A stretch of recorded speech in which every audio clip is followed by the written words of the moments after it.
Joined now by former Alabama basketball coach Wimp Sanderson. Coach, first of all, thank you so much for joining us. Glad to be on. Coach, we just did a story about Dean Smith passing, obviously one of the legends in coaching and college basketball. You coached against him a couple of times. What were your impressions of the man, not only as a coach, but off the court as well? Well, on the court, he was an innovator. He was a guy that did a lot of different things, made basketball better. Four corners offense, he probably brought the shot clock in because of playing the four corners. But he had a lot of ideas about basketball, and he implemented those with his team, and he was an absolute great coach. And I thought a terrific person.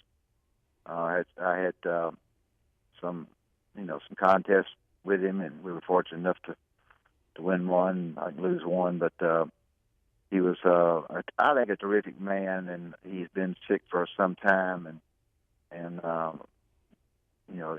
don't know that it's ever better for somebody to pass away, but he's been really struggling.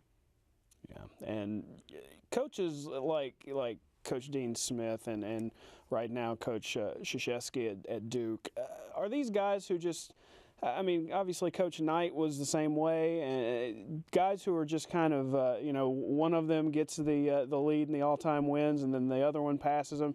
These guys who have so many wins, have we seen kind of the end of coaches who stay so long at one school in this era, do you think? Well, I don't think so. I think coaches maybe are staying because of buyouts now, because it costs, the coach will have to buy his contract out in order to move. I don't know that they're moving as much. Certainly, Coach K is going to stay at Duke till he gets through, and I think Roy is going to stay at North Carolina. They're both basketball schools, and they've both done a great job.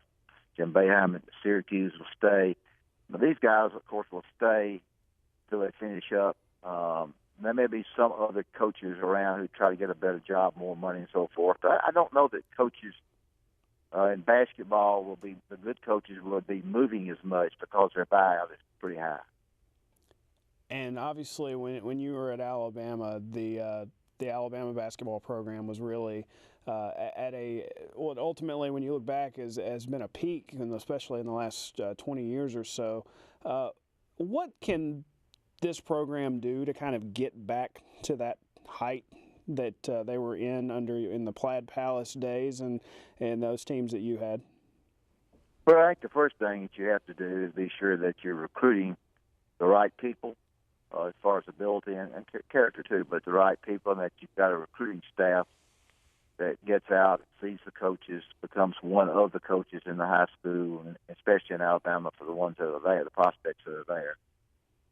When I was coaching, of course, we had more scholarships, changed some, but it all starts with the ability to get good players, and then if you're fortunate enough to get really, really good players, then you've got to get them to play. The better they are, sometimes the more difficult they have in getting them to play every night. My hat's off to Kentucky this year. Those guys have great chemistry. They play terrific on both ends of the court. And Cal's got, he's got a basketball team that is full of ability, much deeper than most of the teams in the 80s when I was at Alabama with Dale and that bunch. They got more players, but they get them to play. And I feel like we did most of the time. Sometimes we didn't, and sometimes Kentucky, so they don't have to play. It's according to who they're playing, but they played hard. So to answer the question, you've got to be sure that your recruiting is organized, that you get the guys you feel like will win for your program, and guys that you can coach and play the style or the way and academically are sound, good kids, and that's what you do is try to recruit good players. That are good. You recruit good players with good people. You don't win with just good players, and you don't win with just good people. You win with a combination of both. I think in Alabama's case, they've got some good players. They've had some injuries.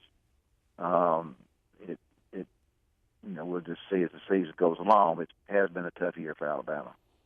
And you know what it's like to kind of coach with a little bit of a cloud over kind of the season. Coach Grant obviously is focused on what he's doing there with the program, but is it tough to know that maybe the season's kind of starting to trend in the wrong direction? Is it tough to coach? Well, what you do is you play one game at a time.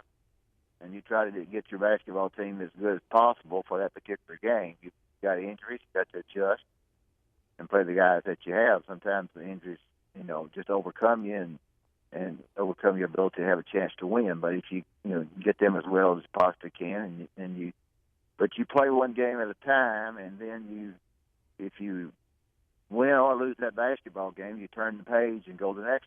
You've got 18 games. You've got a non-conference schedule. I think the other thing too that people sometimes overlook, maybe a little bit the fans, is that there's one thing that's for sure. One thing, and that is if you win the SEC tournament, you get the automatic bid. Now, for us, we were fortunate enough to get in the finals, 9 out of the 12 years I was there. We had good players that put a lot of emphasis on it, and, that doesn't mean that Alabama can do it or anybody can do it. We just were fortunate enough, lucky enough, played well enough to get where we got. But that is your automatic bid. If you're going through a season, maybe like Alabama is going through now, where they're not going to get a bid from their record, then the next chance is the SEC tournament. And, a lot of people say, well, this team doesn't have a chance, that team doesn't have a chance. You play the tournament one game at a time. And what you do when you get to the SEC tournament, you beat the teams you're supposed to beat. By that I mean, if you've beaten a basketball team twice and you catch them for the first round of the tournament, then your basketball team has to be ready to play that team, even though you've beaten them twice. So you beat the teams you're supposed to beat. And then when you get to the teams that are very difficult to beat, you just hope that you can prepare well enough to win a game or two and have a chance to get the automatic bid. And that's where, the 14 teams in the league, there's probably about 6 that have a chance. I don't know if there'll be 6 get in. Don't think there will. But I think there's 6 that are fighting to get in the NCAA tournament without the tournament itself, without the SEC tournament.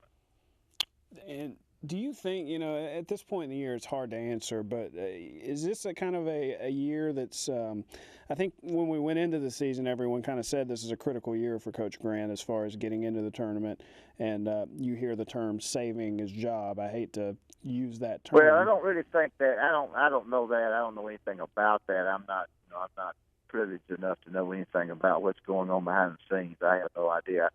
I imagine he's recruiting hard. He's signed 3 players. We'll see how good they are.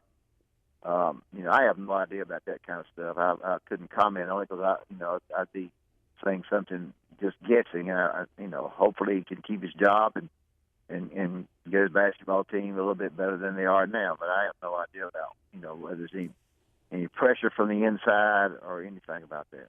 Is his style? I mean, the style of play that his teams play with. Is it something that can be successful? I mean, he's been successful with it at one stop at VCU, but since he's been here, it really hasn't seemed to mesh, whether it's been injuries. What would you say that has been kind of the missing piece of Well, he knows how he wants to play, and, with what he has, the one thing I never do on radio shows is I don't coach anybody else's team. I had a hard enough time coaching mine.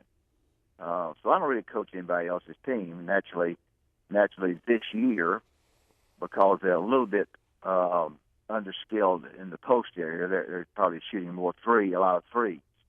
And I guess I think probably Alabama, Florida, Arkansas leads the league with number of threes attempted. So that's sort of the way they're playing now because they're a little bit unskilled in the middle. So it's probably the best way for them to play. Of course, when you shoot threes, you got to make some of them, and I think they're shooting it. I'm not sure what they're shooting at. I think somewhere in the neighborhood of 30%. And that's just the way they have to play this year. If they get better in the middle, then maybe they play a little bit different. So I don't really try to. I really can't answer. He coaches them. He's a very good basketball coach and a nice person, so I don't really try to tell anybody what style they need to play. That's their own business. And finally, before we let you go, as we kind of get close to tournament time, do you have kind of a you said, you guys, when you were at Alabama, obviously had a lot of success in tournaments. Was there something that you did in particular that Well, there's a lot of things that we did. We felt like that, we did things differently. Yes, you take your season to 3 different phases. your non-conference schedule, you get your 3 or 4 teams that will help you get in the NCAA tournament if you beat them. And you have about 11 basketball games. I think Alabama was 10-3, you have 13 games. And then you have an 18-game, schedule at the conference, and you try to get as high as you can there. But let's just say that you don't. And now the tournament comes up, so you try to get yourself ready. Did we do things differently? Maybe a little bit. We spent we changed some things. We changed our offense a little bit. We didn't change our defense much. We took it one game at a time. We tried to emphasize that, this is the automatic bid. People may not like that. They may say that playing a round-robin schedule of 18 games back then, when you had 10 teams in the league and you played 18 games, that's the way to do it. But that's not the way they did it. They did it by who won the tournament. So, we got there 10 times and won it 5 or 6 times. So, so I don't know, I don't really tell anybody how to prepare for the tournament. For me, it was a special time because there were times that we were on the borderline as to whether we were going to get in. I was scared. I never will forget one time, we beat Georgetown, UCLA, and Southern Cal, and I felt pretty good about our team. And I think that year we got in the finals and lost. But I felt like those 3 wins would get us in, and they did. So, to answer your question, getting ready for the SEC tournament was big for us, and I'm sure it's going to be big for Coach Grant and his staff and his team. There you go. Wimp Sanderson, thank you so much for joining us, Coach. Okay, thank you. Enjoy talking to you. Appreciate it.